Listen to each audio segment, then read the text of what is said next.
This is the Rich Dad Radio Show. The good news and bad news about money. Here's Robert Kiyosaki. Hello. Robert Kiyosaki, the Rich Dad Radio Show. The good news and bad news about money. And today's it's actually an SOS show. I mean, it is an emergency show. And we slotted it in because there's a lot of people who may or may not know they're in big financial trouble. And our guest today is a longtime friend, fellow Hawaiian rugby player for the Hawaii Harlequins. And we've been friends for years, but I hated him initially because he told me he was a financial planner. And, and I said, well, you're on the dark side, you son of a bitch. But we've always been friends, but I found out he had the same points of view I did. So let me give you an idea why I call this. And his name is John McGregor. He's author of a book, the 10 top reasons why rich people go broke. And my concern is today there's a lot of people, maybe they're not rich, but they're going to go broke. So this is the SOS show from Rich Dad. We're slotting it in tight. But let me give you my background on this whole thing about why we're in this crisis. This is 1974. I was just getting out of the Marine Corps. I was stationed in Hawaii at Kaneohe Bay Marine Corps Air Station. And I was looking for a job. And so I went and I got a job with the Xerox Corporation, not because I love Xerox machines, but I had to learn how to sell. And that was the main reason. So I interviewed with two companies, IBM and Xerox. And I took Xerox. At the same time, there was this new thing called ERISA, which I really wasn't paying much attention to, but because I was interviewing with people, I kept hearing things called ERISA. And ERISA stands for Employee Retirement Income Security Act. And every time they say the governments tell you they're going to secure your retirement, you know it's toast. I mean, I don't trust my government as far as I can throw it, and you can't throw it anywhere. So ERISA then led to this thing called the 401k. So over the next couple of years, like say 74 to like 78, I saw this exodus of school teachers leaving the profession, because my full family of school teachers, and they were becoming financial planners. It sounded good, like they were experts and all this. And all I was saying to my sick and not so politically correct dark side, this is the poor leading the foolish, And I said, we're going to have a disaster coming. So you have these guys who know nothing about money, school teachers, or all these other people who are just quitting their jobs to have a profession called financial planner. And then they were advising people who knew nothing about money about their financial future. I said, man, there's going to be a train wreck in the future. Well, this is the show. The SOS is here. So if you are an old guy like me, a baby boomer who's had a 401k or an IRA, what I call defined contribution, DC pension plans, this is your show. And if you're a young person with a 401k, I'll take laps around the rosary beads for you tonight because you're an idiot. Now, one more thing I want to say here is this. We don't make recommendations. We don't tell people what to do because that's the problem. That's the primary reason people get in financial trouble. They want to be told what to do. And naturally, they'll tell them the same old garbage, the Susie Orman rhetoric, cut up your credit cards, live below your means, invest in a well-diversified portfolio of stocks, bonds, mutual funds, and ETFs. Bullshit. I would never do that. But I don't have to do that. You see, you might have to do that. There's a difference. So that's why my advice depends upon who you are, or what I do depends upon who you are. Most people, not to be tooting my own horn, but most people can't do what I do. But I practiced for all these years, since I was a kid. So this is what this show is about, because you might be in financial trouble. Your parents or your grandparents might be in severe financial trouble today because that 1974 act, the ERISA Act, which led to the 401k and these IRAs and Roth IRAs, was specially designed for people who want to be told what to do. Go to school, get a job. Dave Ramsey's a friend of mine, and he says live debt-free. And truthfully, most people should do that, but I would never do that. Debt is money. So I come from the other side of the coin. It's all coins have three sides, heads, tails, and the edge.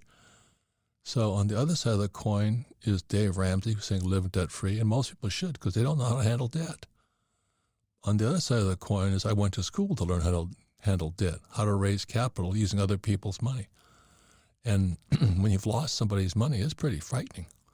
And so that's why I don't do this stuff. So again, honestly, the Rich Dad Radio Show does not make recommendations. We don't tell you what to do because that's the problem. You got conditioned to be led by foolish people who tell you what to do with your money. And I meet so many young people, I got a great job. It's got a 401k. I drop to my knees and take laps around the rosary beads. I said, this person's in severe trouble down the road. So with that, as you know, the markets are crashing. Our debt to GDP ratios are now like 125%. It's never been this high. We're the biggest debtor nation in the world. And people are in trouble. I don't really know what's going to happen, but something has to give. You just cannot keep printing money to solve financial problems. So with that, this is our SOS show again. I'll reiterate this. We do not make recommendations. We don't tell people what to do. We'll tell you what we do, but we won't tell you what to do.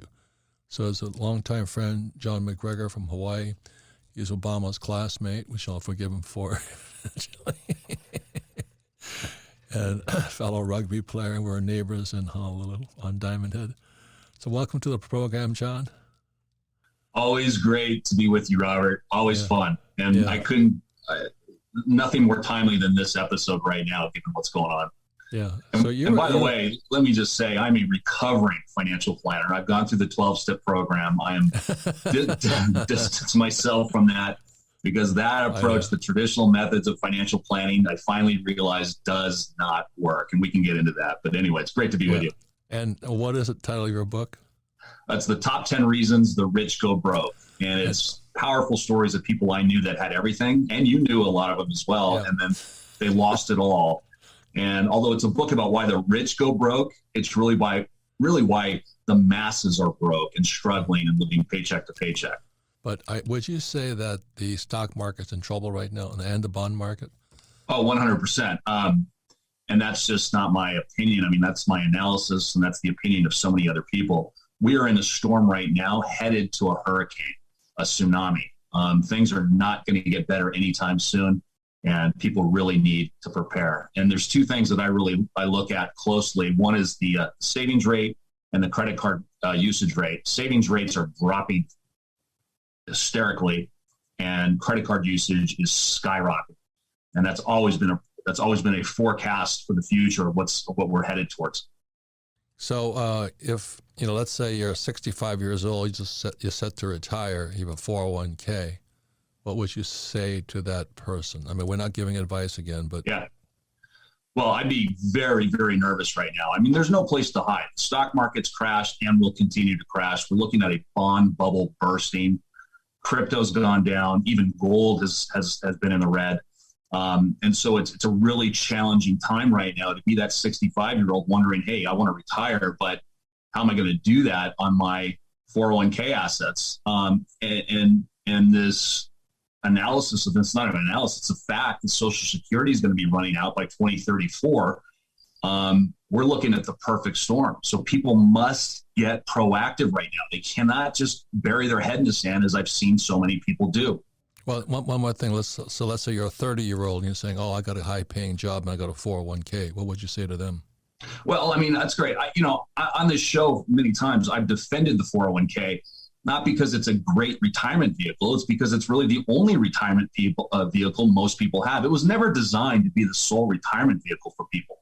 It was meant to be a supplement to people's pensions. But now the pensions are basically gone away. Companies aren't offering them anymore. And those that do are really curtailing the benefits. So now the 401k is really the sole retirement vehicle for most people. So if you're 30, I would definitely take advantage of it. But what I would be doing is educating myself to create my own passive income, building assets that generate cash flow. You cannot rely on your employer for your financial future. Yeah, basically what you're saying is get active and not get proactive. And that's what the whole Rich Dad Company was founded for, was for those of you who want to learn how to be a capitalist, basically, how to manage your own frickin' money. Why turn it over to an idiot? I never understood that. No, well, and by the way, this is not a paid endorsement. I tell this to everybody. The first thing they should be doing is playing the cash flow game. Because, Robert, you talk about context all the time. There's no better way to build context over what you want to do in your life and really understand how the system works. That I would just play that over and over and over again. That is a game changer, especially right now. Right, thank you. Because the reason Kim and I created the cash flow board game was to awaken your financial genius. Because everybody's smart when it comes to money. I was talking to a 5-year-old kid, and the kid knew the difference between a $1 bill and a $5 bill. I mean, the guy could count, which I can't say for most people, especially Biden. But anyway, but if you awaken your financial genius, greed is good. I mean, getting rich is fun. It's the most fun game I play. And the reason I like it is because markets go up and markets go down. It's like life. And it's just real life. But most people, so awaken your financial genius and take control of your financial future. So that's what happened for me, was that when having a rich dad and a poor dad, I saw my poor dad, a PhD from Stanford and Chicago and University in Northwestern. He was just so content to have a PhD and a job and a government pension, which the government pension is kind of a defined benefit plan where you guaranteed a paycheck for life. That's defined benefit. And that's why so many people are government employees, which is why our government's going broke. Because we got all these people who get a government job for the defined benefit pension plan. We all know that. We all know you're cowards. And, you just want to be told what to do and have somebody take care of you, give you a bottle of milk, which is no baby formula in it, unfortunately, but you're sucking on the nipple of the government, and the government's broke. That's a defined benefit pension plan.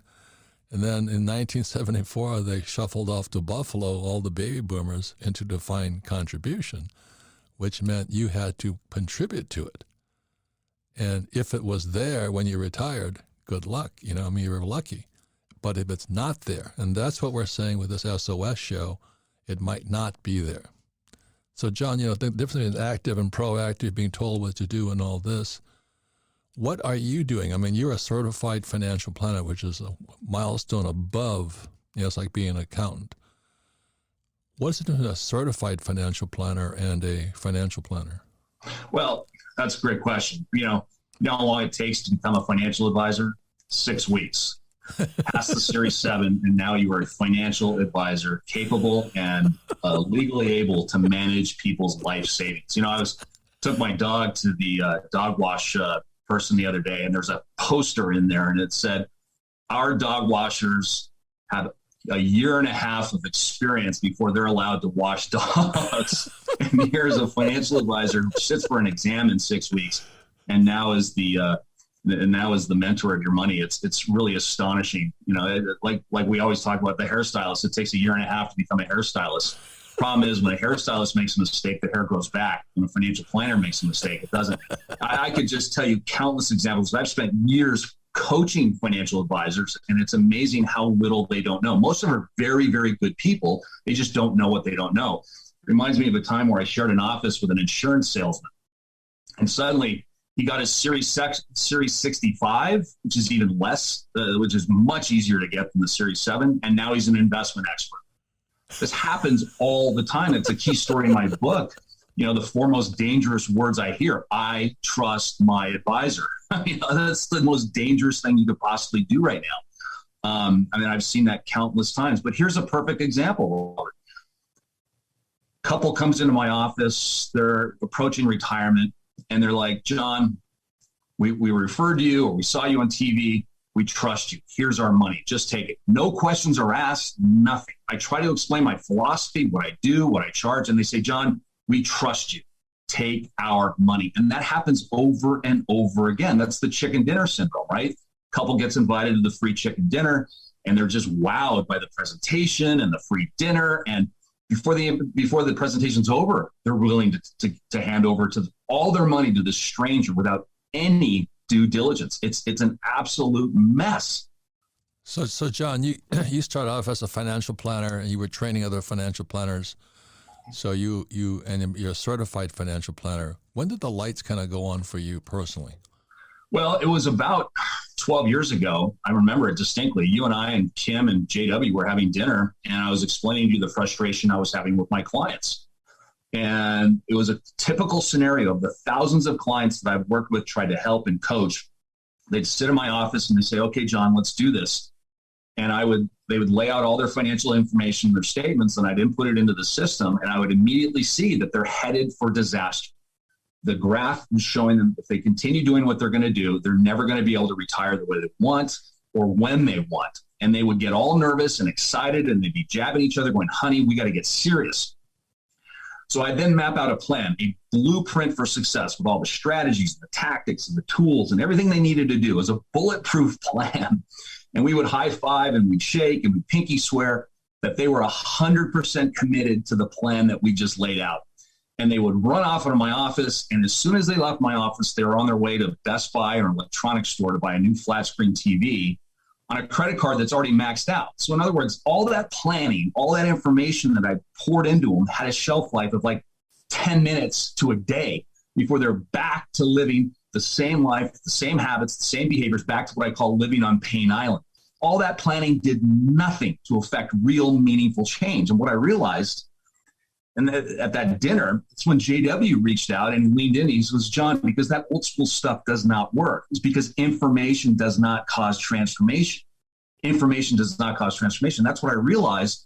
All this time, I was just pouring information into people thinking that that was going to affect change, because this isn't a lack of information, because there's plenty of information out there, people showing what to do. This is a behavioral issue. And the only way to change behavior is at the core of someone's mental programming. That was my epiphany, my aha moment, when I realized that the traditional methods of financial planning does not work for most people. So anyway, that's my long-winded answer to you. So we're going to go to a break, but I want to go back to what my favorite scapegoat is our education system. Yeah. You know, I mean, our education system is so corrupt, broken, and woke right now. Yeah. But most academics have this point of view. I'm not interested in money. Yeah. You know, there's a self-righteous, stupid underlying attitude, because I grew up with them. I'm not interested in money. I'm just going to do a good job for the kids because my whole life is dedicated to the kids. Well, why don't you educate them about money? Well, because I'm not interested in money. And there's this underlying mantra I've seen, heard, and so many people who are government employees. I'm just not interested in money. It's the biggest bunch of crap I've ever heard, because they're the first guys that fight when you try to take their paycheck away. And they'll sell their soul for their paycheck. So we come back, we've been going on more with John McGregor, dear friend. And by the way, JW is this lunatic we played rugby with from Hawaii also. And he saw the light and he went into education, which is another problem. But anyway. It's when, only JW. Go right into the fire. when rugby players start becoming educators, we're in deep trouble. We'll be right back. The Rich Dad Company's mission is to elevate the financial well-being of humanity. And one of the ways we do this is through the Rich Dad Radio Show. The first investing tip we tell our listeners is to make sure their portfolio is diversified. One way to do this is by investing in companies that are themselves diverse. Companies that operate around the globe, companies that are innovative, or companies that provide differentiators in the respective category. Even better, invest in companies that meet all three areas, like Akamai. Akamai makes life better for billions of people, billion times a day, through their cybersecurity, cloud, and edge solutions. They have everything that investors look for in a company that has long-term stock value. Strong financials, a global platform, diversified across products, and a leader in the security space. To learn more about Akamai, visit their website, akamai.com/richdad. That's AKAMAI.com/richdad. And make sure to explore all the ways you can keep your portfolio diverse. Welcome back, Robert Kiyosaki, the Rich Dad Radio Show. This is our SOS show, Save Our Savings show, we should say it. And the reason I call it SOS, we're squeezing this in. Our schedule's really tight. We have a lot of other shows coming. But given the state of the economy, the stock market, and our brilliant leadership under Biden and Kamala, the border Harris czar, jeez, a war in Ukraine and inflation going through the roof and Elon Musk laying off 10% of his workforce, we thought it'd be an SOS show was important. So our guest today is John McGregor, Rich Dad Advisor. We brought him on board because we do need a financial planner's profile because most of our friends are entrepreneurs and they have no idea what financial planners do. So we have, so anyway, we're talking about what you can do now given the state of the economy. And if you're holding, praying for your retirement, let's say you're 65, you might be in serious trouble. So Sarah, what do you think so far? As a young person, if I told you I'll give you a 401k, what would you say? No, thank you. Why? Because it's losing its value, it's so risky. You have no control. That's the word. Yeah. You have no control. Yeah. So I would much rather have control over my investment. And where were you just whole last week? At my investment property. Yep. And you learn by doing. Right. And that's control. And I think that's the thing I see in this generation is we, I'm at the older end of a millennial. I'm just outside of a millennial. But they're so into instant gratification. They like that. Like, for example, crypto. They like it because you can buy it now. And, for a long time it went up. Yeah. And so they were making all this money and becoming these crypto millionaires. And they're learning hard lessons today, which your generation has learned before. You've seen ups and downs in market crashes. And I think that's something a younger generation just doesn't see. And so they don't believe it until they actually experience it. And I think we're headed into a time where they're going to experience it. Well, I think in the baby boom generation, they're out of time. So your generation still has time. There's a very big difference because time is a big factor in this whole thing. So it's good. The crypto guys are learning it early. But the problem with our generation, my generation, was we came of age around, let's say, 1970. Nixon took the dollar off the gold standard, and all we knew was a boom economy. Even right after 2008, they just printed more money and it kept booming. But that's why I said our debt to GDP is now 125%. Debt to GDP. That means for every dollar we bring in, we're spending. We can't cover it. Our tax dollars can't cover it. So they keep borrowing more money. Not really borrowing more money, but kind of propping the market up. Yeah. And now we're at the end of the line. So anyway, well, here's a good example. My younger brother, he's 35. He's always worked for big corporations, so he's had 401ks. And 2 weeks ago, he asked me. He said, "Have you heard all this talk about a recession?" And I said, yes. And he said, well, what does that mean exactly? And then I, of course, gave him technically. But he said, how bad do you think it is? I'm like, Shane, I think it's really bad. Yeah. And let's hope we're wrong. But that's why this is an SOS session. Old friend of ours, John McGregor. And John, another thing about Rich that I want to say this, we don't tell people what to do. We don't give financial advice. We don't say buy real estate or buy stocks or buy bonds or sell or whatever that stuff. But what are you, after you kind of realize what was going on in the stock market, and there was all markets boom and all markets bust. But this could be the biggest bust in world history. It's a global bust. We might have a global depression again. So what did you start doing differently?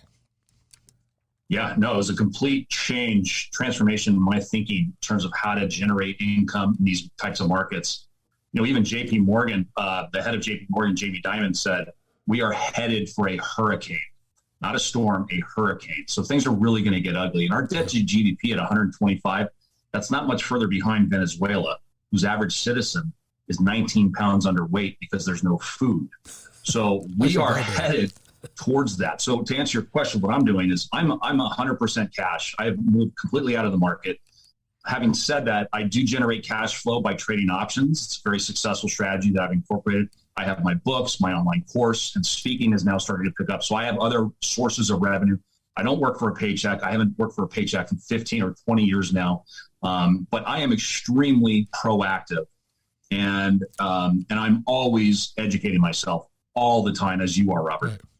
We're always, when we get together as friends and all this, we're always, like with George Gammon and Kenny McElroy and Tom Wheelwright, we're always discussing money and money strategies, which goes back to before the break. I grew up in a family of government employees, and their whole thing is a self-righteous attitude is, I'm not interested in money. I just want to do a good job for the community. Biggest lie I ever heard. You try to take their paycheck away, they fight like dogs. They'll bite you in the hand. You know, I mean, it's the biggest lie. And so many people will sell their soul now. Well, if you don't take the vaccine, we'll fire you. So they take the vaccine. I'm not saying, I'm not talking about the vaccine now, but they'll do anything to keep that job. But they're not interested in money because money is the root of all evil, you know? And that's what I hear going on all the time. So anyway, John, you know, you thought trade options. I mean, did you just one night start trading options and make $1 million? No, I mean, it took me a while to figure this out, but the strategy I'm using is not complicated. It doesn't require advanced math. You don't even need to understand the economy to do what I'm doing. It's a very simple, well-written strategy. My 92-year-old father is implementing this strategy. He's been using the strategy for 5 years. He's generating $10,000 to $15,000 a month in his spare time as a hobby. So no, this stuff is not complicated. But to your point, Robert, I mean, I tell people over and over again, I get the emails and the messages from people that are struggling and like, what do I do? And then I try to tell them some things that they should be doing, but it just, they won't do it because they're just fat and happy. They've never been through anything like this. And it was, you know, it always reminds me of what Mark Twain said. He said, no amount of evidence will ever persuade an idiot. And that's sadly, so many people today are living with their head in the sand, you know, and they're going to wake up one day and they're going to see their 401k balance in half and their pension benefits that they've worked 30 or 40 years for cut in half because there's no money, despite this guarantee that some agency, promised them or, you know, so. And so I'll just, you know, my very first book, long before Rich Dad Poor Dad, was a book called You Want to Be Rich and Happy, Don't Go to School. Because I started this whole thing off is when financial planners became the fad new profession, you know, every school teacher, not every, but, you know, they were just leaving in droves. Yep. And I said that was the poor leading the blind. Yeah. It's just shocking what's happened. Our problem is education. I mean, it's so hardcore Marxist right now. And this is always, my latest book is Capitalist Manifesto, is the communist game plan. It has always been to invade higher education. Yeah. So in 1930, the Frankfurt School sent teachers to Columbia University in New York, and that's when the student protests began. And America became communist through our education system. Yep. So that's why I've been fighting and writing and all this. Another thing, too, about options is that just because John doesn't mean that you should do it, because I studied options for about 3 years, and I'm a Marine, where our brains aren't that fast. Or, well, you know, I just don't enjoy it. Mm-hmm. So if you don't enjoy it, don't do it. So I'm a real estate guy, and I'm making more money than ever before today. But because I am a proactive investor, I was just saying to John, I just sold 2 properties that we made quite a bit of money on. And I said, where do you put your money? Well, you put it in cash. I bought Wagyu bulls, you know, breeding bulls. And I've always, you know, this is a Japanese breeding bull, which I always wanted to be, but never got there. But anyway, I'm in the food business now. And I'm in the oil business, you know, because oil, and I'm not stock business. I don't trust stocks or bonds. I never have. I don't have any. Well, I do have some, but they're companies I took public. But I am proactive, and most people, like you say, want to be told what to do. So I write about what I do in all my books. There's a difference there. So I just said, just recently I sold 2 pieces of land. I made $400,000, and I'm putting it into Wagyu cattle and cows. And next May, they drop more cattle. So it's called cash flow, you know. And it's not that hard to do, but you have to kind of know what you're doing. So my whole strategy, being a Marine and a C student and never been bright in school, I always ask people who are doing what I wanted to do. So my friend who is investing in the bulls, that's what he does. He invests in bulls. And this bull is $500,000. And he breeds, you know, probably several hundred cows a year. And think of all the calves that drop from that. That's leverage. You know, I just kind of like the whole formula, and I like to eat. Now, if you don't like to eat beef, then chew on some celery. You know, I don't really care. But you get your little personal dignity up there, and you miss the whole point here. Invest in what people need. People need oil. I invest in it. People need housing. I invest in it. People need food. I invest in it. There's a very big difference, but I invest with people who are doing what we invest in. Any comments on that, John? Yeah, it just reminds me of the first time I walked into your kitchen 15 years ago, and all I saw on the kitchen counter were books.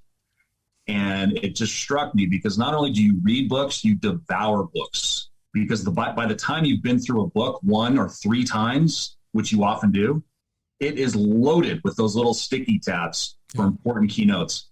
So I think that the overarching theme here and why this show is so important and so successful is this all about education. It's all about education. Yes, the school system robbed you of any money education, but you can't blame them. It's time to move on and start educating yourself. And that's the key to this. You cannot sit back and wait for someone else or some other entity to take care of you. There's an absolute train wreck of a strategy. That's the strategy I call hope. And hope is not a retirement strategy. Sadly, too many people use hope as their strategy.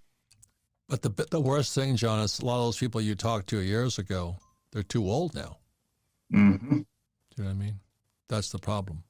That's the problem. So let me ask one of the final questions. What do, as a new financial planner, like as a new Xerox salesman, I was trained to sell against IBM at the time, IBM machines. So as a financial planner, what are you taught, when the market crashes like this, what do you tell your clients who get nervous? Yeah, the traditional rules that we were taught, that I was taught back in the day by the best firm on Wall Street, was buy and hold, stay for the long term. It's not timing, it's time in the market. Those are the cliches that we were taught because they don't want us taking our clients' money out of the market, because then there's no revenue, right? There's no assets under management. So they want us to stay. That's a key word. What does assets under management mean? They say, we have $1 billion under management. What does that mean? Yeah, these are the commercials you see on television, right? We're different. We're fiduciaries. We don't charge. It's all nonsense. Assets under management is basically an investment firm or a financial advisor that's trying to gather as much assets as they possibly can, manage those in the stock and bond market, and then charge an asset-based fee doing that. So that's what they're based on. So we're not going to mention any names here because I want to stay alive here. But, I watch these TV commercials. We're different here. We don't make money unless you make money. What do you think when you see that? That's just absolute BS. It's so false and so untrue. They don't do anything different than any other financial manager. No financial manager, asset managers charge commissions. They say, well, you don't charge. They're a fiduciary, which is total nonsense. That word is so overplayed. It's basically a marketing tool for financial advisors. I can clearly show that you'd be more safe working with a non-fiduciary than you would with a fiduciary. And by the way, this whole fiduciary word, the biggest financial scam in world history was Bernie Madoff, and he was a fiduciary. So this notion that you're protected by a fiduciary is nonsense. I'm not saying fiduciary advisors are bad. I'm just saying do not trust somebody just because they say they're a fiduciary. What is a fiduciary? Fiduciary, well, you have 2 sets of rules. A fiduciary is that you're working in the client's best interest, where a non-fiduciary is you're offering the most suitable investments. So it's suitability versus best interest. And it always sounds great that my advisor is working in my best interest rather than somebody who's just being suitable. But I will tell you, the fiduciary advisor, it's the Wild West. There's very little oversight as a fiduciary. You're your own compliance manager. You can invest in anything. No one monitors what you say, what you send, what you present. It's like I said, it's very much the Wild West for a lot of these fiduciary advisors. So again, I would not fall into that trap. It's a dangerous trap, and too many advisors are using it as a marketing ploy to attract new clients. So fiduciary in technical terms means you work in the best behalf of the client. Yes, correct. And your non-fiduciary means you're doing what's good for you. Well, you're doing what's suitable. And in all my years coaching both advisors, fiduciary and non-fiduciary, I've never heard a non-fiduciary say, well, I'm just recommending stuff because it's suitable. No, 99% of advisors are trying to do the right thing for their clients. regardless if they're a fiduciary or not. And if they don't do the right thing for their clients, I'm telling you, they have so much compliance oversight, monitoring everything they say, do, recommend, that, it's very difficult to, that happens all the time, but it's very difficult, more difficult to scam a client as a non-fiduciary than it is a fiduciary. Another ad I see, it's the same company. They advertise the most, and it's, Ken McElroy and I always say, the more they advertise, the worse the investment. Or in real estate, the better bigger brochure. The bigger the brochure, the worse the property is. Oh yeah. So when somebody says we don't make commissions, we don't sell commission product, what does that mean to you? Well, this old notion, this was back in the day when a money manager was buying and selling stocks and bonds, you get a commission every time. That is so old school. That doesn't happen anymore. So these money managers, whether it's a mutual fund or an asset manager or third-party managers, we call them, they don't charge commissions when they're buying and selling within that portfolio. They're charging the asset-based fee. So the fact that they say that they're not charging commission is rather ludicrous. It's a lie, isn't it? It's a lie. It's a fabrication, like they're doing something better than others because they don't charge a commission. No one charges commissions. It's just, it's ridiculous. So they get money for assets under management. Yeah. And then the other thing is they say at the end, we do better when our clients do better. Well, that's true. But when the client does worse, like in these markets, they're still getting their asset-based fee. They're still making money on a smaller amount of money, but they're still gathering their fee. So again, that whole commercial is so misleading, and I'm surprised they haven't been called out by now by the regulators. And then there's a certain female that's famous on television, especially PBS. Oh yeah, your friend. My friend. Jesus, cut up your credit cards and live below your means and diversify. I call it diversification, de-worsify. Just de-worsify your account. Yeah. So this person was charged with something, right? And we won't mention her name. Yeah. What was she charged with? It was credit card fraud. I think it was a debit card fraud, amongst other things. You just Google her name, and boy, there are so many documentaries and videos on how she scammed people. It's quite a shame, actually. It's sad because it ruins the whole industry. But she's a star at PBS. Oh yeah, yeah. she was always on Oprah because they were buddies. Yeah. I wonder what how much assets under managed fees Oprah was getting from this woman. Oh gosh, yeah. I sit there and watch all this horror show going in front of us, and then so many people are being trained because they go to school. Tell me what to do. Mm-hmm. It's why 78% of people, working adults, these aren't homeless people, these are working adults, 78% of them are living paycheck to paycheck. Yeah. That's why. Tell me what to do. So let me give you an example of that. Dave Ramsey is a friend of mine. His advice is solid. Live debt-free. But the other side of the coin is somebody like me, and what I studied was how do I use debt as money, because debt became money in 1971. So I learned how to borrow money because debt is tax-free. Then I invest in property, and then I get my income tax-free because of appreciation, depreciation, and amortization. These are tax laws. But that takes study. You don't just do it overnight. So that's Ken McElroy's books, the ABCs of real estate, ABCs of real estate investing. But you got to study. If you want to be told what to do, just listen to the TVs and pray. The buy, hold, and pray, I call it. The problem is, Robert, and we've seen this in the events that we've spoken at around the world, is every single event we get these people coming up to us. John, what do you think about Bitcoin? I'm thinking about day trading. I'm going to get my real estate license. What do you think about multi-level marketing? All these, what I call below the line, quick fix solutions, thinking that by buying these programs, it's going to change their life. And that's the problem. People are looking for this quick money-making fix rather than, like you said, educating themselves. And that's why I always tell these people, play the cash flow game first before you do any of this stuff. Otherwise, you're just wasting time, energy, and money. Yeah, you have to do something. Do something. So once again, John, thank you very much. This SOS show. John is an advisor, a dear friend. So look, guys, if you take financial advice from a financial planner or something, but take financial advice from a rugby player, you better get educated. So thanks, John. Thanks for being part of this program. Thanks so much. And we'll be right back. Thanks, John.